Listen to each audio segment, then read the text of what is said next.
اب ایک اور اہم چیز یہ کہ نماز تراویح کا وقت کیا ہے۔ نماز تراویح کا وقت عشاء سے لے کر طلوع فجر تک ہے،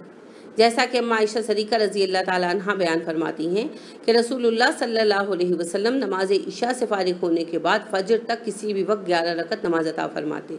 ہر 2 رکعتوں کے بعد سلام پھیرتے اور پھر آخر میں 1 رکعت وتر ادا فرماتے۔ ٹھیک ہے، یہ مسلم کی حدیث ہے اور اس کا نمبر 736 ہے، بخاری میں اس کا نمبر 636 ہے، ابو داؤد میں 1336 ہے، ترمذی میں 1337 ہے اور نسائی میں اس کا نمبر 687 ہے۔ بہرحال آپ صلی اللہ علیہ وسلم نے عشاء کے بعد سے فجر تک کا وقت ہمیں دیا۔ تہجد میں بھی یہی ہے، سو کر اٹھے اور پھر اس وقت سے لے کر تو فجر تک وقت ہے، اور قیام اللیل رمضان یا غیر رمضان ہو، اگر آپ نیند کے بغیر کے تہجد کے بغیر قیام اللیل کرنا چاہتے ہیں تو عشاء کے بعد سے لے کر فجر تک کا وقت ہے، اور رمضان میں تراویح کے اوقات بھی یہی ہے۔ عشاء کا وقت جو ہے وہ آدھی رات تک ہوتا ہے، یعنی 2 بجے تک، اور قیام اللیل کا وقت جو ہے وہ سحری ختم ہونے کے اوقات سے پہلے تک ہوتا ہے، یعنی صبح صادق کے وقت سے پہلے تک ہوتا ہے۔ لہٰذا اگر کبھی کوئی مجبوری ہو جائے، جیسے کسی کو بخار چڑھا ہوا تھا، حالت روزہ میں بخار ہو گیا تو روزہ انہوں نے مکمل کر لیا، اب افطاری کی تو دوائی کھائی تو دوا کی وجہ سے نیند آ گئی، سو گئے، تو کوئی حرج نہیں ہے، وہ پچھلی رات میں اٹھ کر بھی قیام اللیل کر سکتے ہیں۔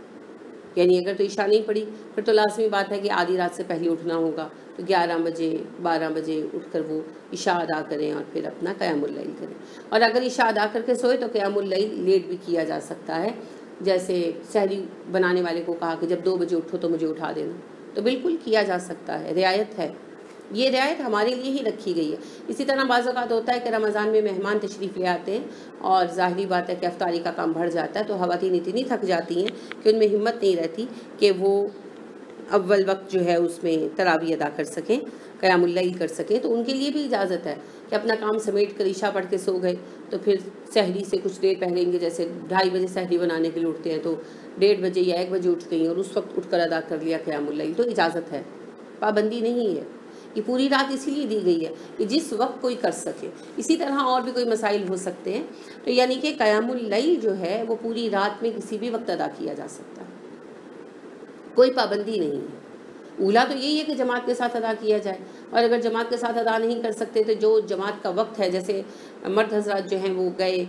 ادا کرنے کے لیے مسجد میں، تو خواتین جو گھر میں ہیں تو وہ بھی اسی وقت ادا فرما لیں، یہ بہت اچھی بات ہے۔ لیکن اگر اس وقت نہیں ادا ہو سکا تو پوری رات میں کسی لمحے بھی آپ کر سکتے ہیں، پابندی نہیں ہے، قید نہیں ہے، تو لہٰذا قیام اللیل جو ہے وہ ضرور آپ کریں، اور پوری رات میں سے جس وقت آپ کو سہولت ہو اس وقت کر لیں۔ اب یہاں پر ایک سوال یہ بھی میں ساتھ ہی واضح کر دوں، جو بہت سننے میں آتا ہے کہ لوگ کہتے ہیں کہ اچھا اگر ہم لوگ نماز تراویح پڑھ کر مسجد سے گھر آئے اور ہم وتر پڑھ کر آئے تو کیا اس کے بعد ہم نوافل فردر ادا کر سکتے ہیں؟ جی ہاں، بالکل ادا کر سکتے ہیں۔ وہ نوافل ظاہری بات ہے اس قیام اللیل کا حصہ نہیں ہوگا، پہلی والی نماز تو مکمل ہوگی، لیکن اب مزید اگر آپ قیام اللیل ایکسٹرا کرنا چاہتے ہیں اس کے علاوہ بھی، تو اس پر اللہ کو اعتراض تو نہیں ہے، لہٰذا نفل ہیں آپ جتنے چاہے ادا کر لیں، ٹھیک ہے۔ البتہ ان نفلوں کے آخر پر آپ وتر نہیں دہرائیں گے، وتر تو آپ نے ایک دفعہ پڑھ لی ہے، وہ ایک نماز آپ کی مکمل ہوگی تراویح کی، اب گھر آ کر جو آپ نفل پڑھ رہے ہیں وہ آپ کے سادہ نفل ہیں، پڑھتے جائیے قیام اللیل، کوئی حرج نہیں۔ اب آتے ہیں اس مسئلے کی طرف جو ایک محاذ ہے، ہمارا بہت بڑا محاذ ہے، کیا ہے؟ نماز تراویح 8 یا 20 ہے نا؟ تو دیکھیے بات یہ ہے کہ اگرچہ میں نقلی دلائل بھی میں آپ کو پیش کر سکتی ہوں کہ 20 رکعتیں پڑھنے کی جتنی بھی روایات ہیں وہ سب ضعیف ہیں، پہلی بات تو یہ یاد رکھیں۔ دوسری بات یہ ہے کہ رسول اکرم صلی اللہ علیہ وآلہ وسلم ہمیشہ جو ہیں وہ 11 رکعت پڑھا کرتے تھے، لہٰذا عائشہ صدیقہ رضی اللہ تعالیٰ عنہ سے مروی ہے کہ رمضان و غیر رمضان میں نبی کریم صلی اللہ علیہ وسلم کی نماز رات کے وقت 11 رکعتوں سے زیادہ نہیں ہوتی تھی، تو 8 رکعت آپ صلی اللہ علیہ وسلم نوافل پڑھتے تھے اور 3 رکعت اس پر آپ صلی اللہ علیہ وسلم وتر پڑھا کرتے تھے۔ اسی طرح سے صائب بن یزید سے روایت ہے کہ حضرت عمر فاروق رضی اللہ عنہ نے ابی بن کعب اور تمیم داری رضی اللہ عنہما کو حکم دیا کہ وہ دونوں رمضان میں لوگوں کو 11 رکعت قیام کروائیں، چنانچہ امام ایک رکعت میں 100 سے زائد آیتوں والی سورت تلاوت کرتا تھا۔ تو یہ صحیح حدیث ہے ہدایت الروات کی دوسری جلد کی 69 نمبر اور موطا کے پہلی جلد کی 92 نمبر روایت ہے، اور یہ اپنی سند میں بالکل صحیح ہے۔ اب بات یہ ہے کہ یہ تو ثابت ہوئی ایک عادت رسول اکرم صلی اللہ علیہ وسلم کی، ٹھیک ہے، کہ آپ صلی اللہ علیہ وسلم کی عادت مبارکہ یہ تھی کہ آپ 8 رکعت نفل پڑھتے تھے، خواہ رمضان ہو یا غیر رمضان۔ قیام اللیل کے 8 رکعت نفل پڑھتے تھے، 3 رکعت وتر پڑھتے تھے۔ یہ آپ صلی اللہ علیہ وسلم کی عادت مبارکہ تھی، یعنی سنت تھی۔ سنت اصل میں عادت کو ہی کہتے ہیں۔ اب اصل جو سمجھنے کی بات ہے، اور جس کے بعد انشاءاللہ اگر آپ نے دل کھول کر اور کان کھول کر اور ذہن کھول کر یہ بات سنی تو آپ کا یہ جھگڑا ہمیشہ کے لیے ختم ہو جائے گا۔ میں نے جیسا کہ شروع میں عرض کیا، رمضان کا قیام اللیل یعنی تراویح جو ہے یہ نفل نماز ہے، یہ تہجد کی قائم مقام ہے۔ تو تہجد کی کتنی رکعتیں ہیں؟ کوئی ہے طے شدہ رکعتیں؟ نہیں نا، نفل نماز ہے، کم از کم 2 رکعتیں ہیں، اور زیادہ سے زیادہ کی کوئی حد نہیں، جتنی چاہے پڑھیں۔ لیکن تہجد میں بھی نبی کریم صلی اللہ علیہ وسلم کی عادت کہ آپ کا معمول تھا کہ آپ 8 رکعت پڑھتے تھے اور 3 رکعت وتر پڑھتے تھے۔ تو وہی تہجد یہ قیام اللیل ہے، نفل عبادت ہے، کوئی قید نہیں۔ آپ صلی اللہ علیہ وسلم کی ایک حدیث نہیں ملتی کہ اتنی رکعتیں ادا کرو، بالکل نہیں ملتی، ٹھیک ہے۔ آپ صلی اللہ علیہ وسلم نے کوئی قید نہیں لگائی، کم از کم قیام اللیل 2 رکعت ہے، 2 رکعت سے کم نہیں ہو سکتا، اور زیادہ سے زیادہ آپ کی مرضی 100 پڑھیں، کسی نے نہیں روکا، شریعت کو کوئی اعتراض نہیں، اللہ کو کوئی اعتراض نہیں۔ رسول اکرم صلی اللہ علیہ وسلم کا معمول البتہ وہی تھا، 8 رکعت یہ نفل ادا کرتے تھے آپ، اور 3 رکعت وتر، وہی معمول تھا، کیونکہ آپ صلی اللہ علیہ وسلم مداومت کے قائل تھے۔ آپ صلی اللہ علیہ وسلم نے فرمایا، اللہ رب کریم کو وہ قلیل عمل جو ہمیشہ کیا جائے اس کثیر عمل سے زیادہ محبوب ہے جو کبھی کبھار ہو۔ تو آپ صلی اللہ علیہ وسلم مستقل مزاجی اختیار فرماتے تھے اعمال پر، لہٰذا آپ صلی اللہ علیہ وسلم رمضان و غیر رمضان میں 8 رکعتیں ادا کرتے تھے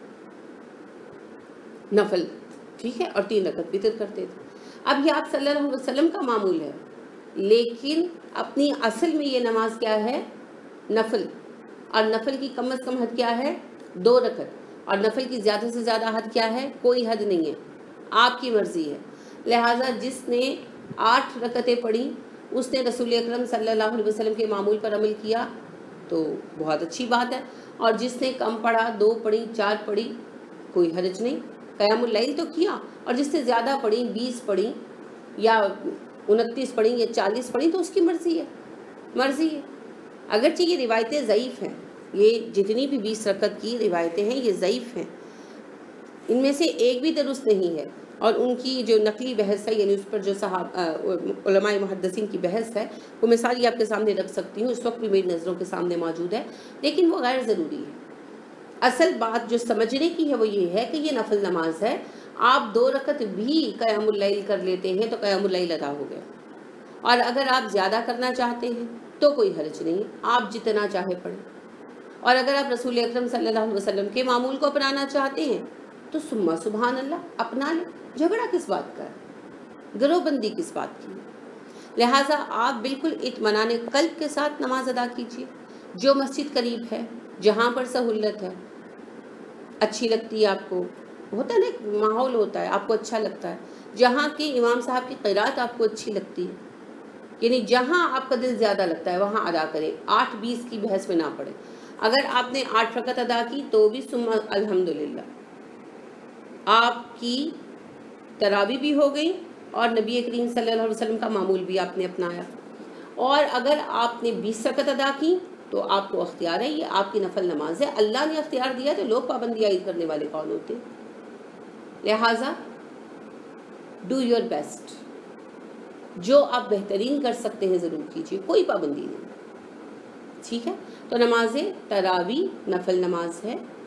یہ تہجد ہی کی قائم مقام ہے، اور اس کی